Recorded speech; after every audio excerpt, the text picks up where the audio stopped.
আলাইহি সাল্লাম বলেন, অনাবৃষ্টি অতিবৃষ্টি ওই সময়ে হয় যখন সমাজের মানুষ যাকাতকে জরিমানা মনে করে, যাকাত ছেড়ে দেয়। যাকাতকে সঠিকভাবে আদায় না করার কারণে তো অনাবৃষ্টি হয়। এটা জন্য দায়ী কি আমরা আল্লাহকে করবো না আমরা নিজেরা দায়ী? হযরত মূসা আলাইহিস সালাম তেনার জমানায় এরকম অনাবৃষ্টির সময় তিনি ইস্তিসকা নামাজের জন্য বা দোয়ার জন্য ওই জমানায় যতটুকু শরীয়ত সম্মত ছিল তার জন্য মাঠে এসেছেন। দোয়া হচ্ছে, আলোচনা হচ্ছে, বৃষ্টি হচ্ছে না। রব্বুল আলামিন জিবরাইল আমিনকে পাঠিয়ে দিলেন, ও জিবরাইল তুমি যাইয়া বলো ওই মাঠে এমন একজন ব্যক্তি রয়েছে, এই বৃষ্টি ওই ব্যক্তির কারণে রহমতের বৃষ্টি আমি ওই জায়গায় বর্ষণ করতে পারি না, বর্ষণ করছি না। আজকে এই কঠিন মুহূর্তে যে সময় মানুষ সহ আল্লাহর সৃষ্টি 18,000 মাখলুকাত বাংলাদেশে অনাবৃষ্টির কারণে হাহাকার করছে, আমার কষ্ট লাগে। ব্যাংকগুলো যখন দেখি করে ডাকতেছে, পানি নাই, উপরের গরমের জন্য তারা কষ্ট পাচ্ছে।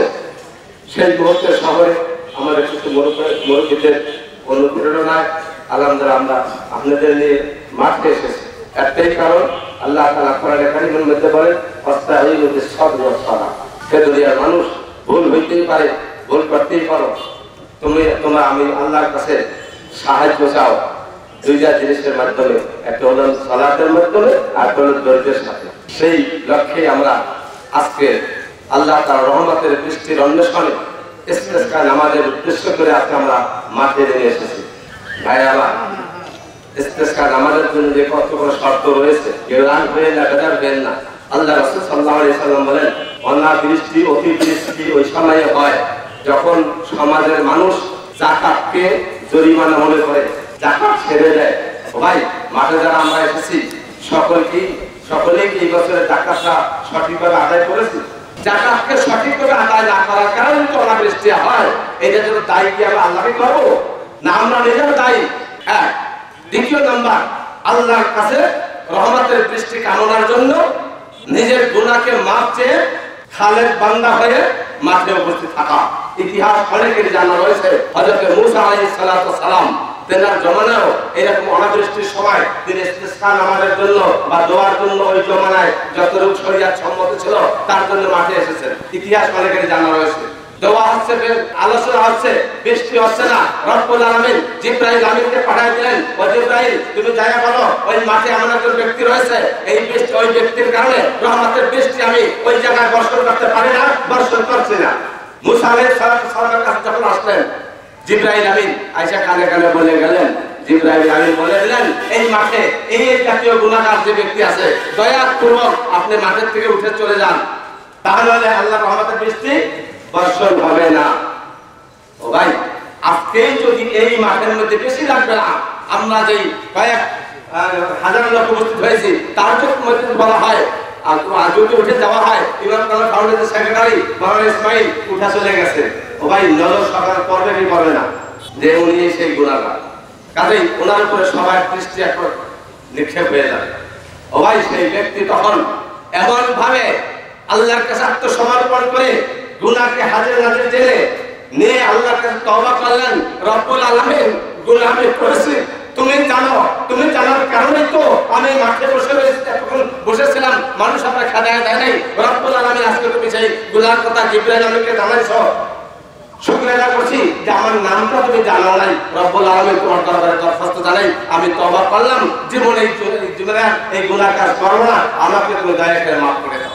আল্লাহ তাআলা বলেন, তুবু ইলাল্লাহি জামিআ আইয়ুহাল মুমিনুন, হে দুনিয়াবাসী তোমরা আল্লাহর কাছে তওবা করো। আর তওবা করলে কি হবে? তোমাদের পিছনের গুনাহ মাফ হয়ে যাবে। ও ভাই, মাঠে যারা আমরা আছি, আমরা তওবা করতে পারি না? গুনাহ ছাড়া কি আছে? হাত তুলতে পারবেন যে আমি গুনাহ ছাড়া আছি এখানে? ছোট হোক, বড় হোক, কম হোক, বেশি হোক, আমাদের সকলের জীবনে কম বেশি গুনাহ রয়েছে। সুতরাং হুজুর তওবা করাবে, সকলে খালেস দিলে আমরা তওবা করে নেব, যেন আল্লাহ তাআলা আমাদের সমস্ত গুনাহকে মাফ করে নেন। পাশাপাশি রাগ হবেন না, বেজার হবেন না, আমরা কোনো সাম্প্রদায়িক দাঙ্গার জন্য বলছি না। সাম্প্রদায়িক সম্প্রীতি আলহামদুলিল্লাহ পৃথিবীর মধ্যে একমাত্র মুসলিম উম্মাহ দেখাইতে পেরেছে, অন্য কেউ দেখাইতে পারে নাই। মুসলিম উম্মাহ দেখায় গেছে, অদ্যপতি দেখাচ্ছে, কিয়ামত পর্যন্ত একমাত্র মুসলিম উম্মাহ দেখাইতে পারবে ইনশাআল্লাহ। এই বিশাল আত্মবিশ্বাস আমাদের কাছে আছে। যেহেতু মুসা আলাইহিস সালামের জমানায় এই অবস্থা ছিল, সুতরাং আমাদের এখানে প্রশাসনিক ভাইরা উপস্থিত আছেন, ধন্যবাদ জানাই তেনাদেরকে। বিজেপি উপস্থিত আছেন, পুলিশ ভাইরা আছেন, ডিএসপি ভাইরা আছেন, এনএসএ ভাইরা আছেন, তেনাদেরকে ধন্যবাদ জানাই। তেনারা আমাদের মুসলিম। সুতরাং আল্লাহর রহমতের কামনায় আমরা সকলেই উঠে ধরেছি। এই দায়িত্বশীলদের মধ্যে যদি কোনো হিন্দু ভাইরা থাকেন, তারাও দায়িত্ব পালন করবেন, তবে তারা একটু মাঠের সাইডে দাঁড়াবেন, মাঠের ভিতরে আসবেন না, তাইলে আল্লাহর রহমতের দৃষ্টি আসবেন। এই অনুরোধ করে বলছি, তারা দয়া করে দায়িত্ব পালন করবেন, মাঠের একটু বাহিরে দাঁড়াইয়া, ভিতরে দাঁড়াইয়া নয়। আপনাদের সকলকেই ধন্যবাদ জানাচ্ছি। এই লোকদের মধ্যে অনেক ভাইরা দাঁড়ায় রয়েছেন, আর এটা নিয়ম তাই। আসলে কনফার্ম নিয়ম আমরা পালন করতে পারি নাই। আল্লাহ রাসূল সাল্লাল্লাহু আলাইহি ওয়াসাল্লাম থেকে যে নিয়ম পদ্ধতি পাওয়া যায়, এই দিন সকল মানে শিশু সন্তানদেরকে দুধ পান করা মায়ে বন্ধ করে দিবেন, গরু বাছুর সবকিছু নিয়ে মাঠে চলে আসবেন। আমরা তা পারি নাই। আমাদের অফিসের কাজ চলছে, আমাদের কার্যক্রম চলছে, বাচ্চা কাচ্চা দুধ খাচ্ছে, তারপর বসি। এটা আমাদের আপনাদের ইমানি দায়িত্ব। ইমানি দায়িত্ব নিয়ে মাঠে আসছে। আপনাদের ধন্যবাদ জানাই যে আপনারাও আসতে পেরেছেন। আমরা আল্লাহর কাছে একেবারে নিজেকে ছোট মনে করি। আমি মনে করি মাঠের মধ্যে সবচেয়ে বড় গুনাহগার আমি। সুতরাং আল্লাহর কাছে আমি সেইভাবে তওবা করবো যে আল্লাহ তাআলা আমাকে মাফ করে দেন এবং আপনাদের সকলকে মাফ করে দিয়ে আল্লাহ তাআলা রহমতের দৃষ্টি বর্ষণ করেন, যার দ্বারা আল্লাহ তাআলা অন্য মাখলুকাতের জন্য উপকৃত হয়। আল্লাহ তাআলা আমাদের সকলকে তৌফিক দান করুন। আমিন। ওয়া আখিরু দাওয়ানা আলহামদুলিল্লাহি রাব্বিল আলামিন।